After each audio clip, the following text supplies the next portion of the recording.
sūtīt vārdus tuvāk Dievam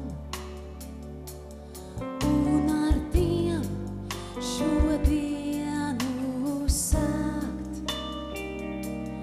Notiks tā, ka celšos un būšu tālu augšā, lai Dievs ar skaņām vēl pie manis vēlīgs nāks.